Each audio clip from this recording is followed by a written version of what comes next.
कला केंद्र उभं करण्यासाठी तुम्हाला किती खर्च आलाय आणि तुम्ही म्हणताय की तुम्हाला खर्चाची भरपाई हवी गावकऱ्यांकडनं, परंतु गावकरी देण्यास मनाई करतात आहे, यावर तुमचं काय मत आहे? मॅडम, ह्या गोष्टीवरती आता जो काही खर्च, आता आपण पाहतो सर्रास जे काही व्यवहार इथं जागेचे रेट काय आहेत.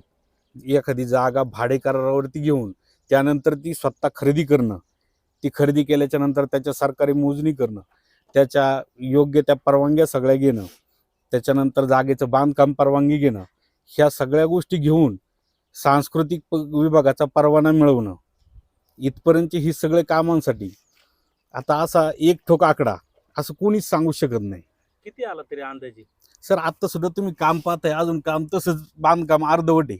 याच्या पलीकडचं सुद्धा अजून लागणारा खर्च किती होईल हे कोणीच सांगू शकत नाही. नुसतं साधारण उदाहरण घ्या सर, इथं एक बोर घेतलाय, पाणी सुद्धा नाही इथं.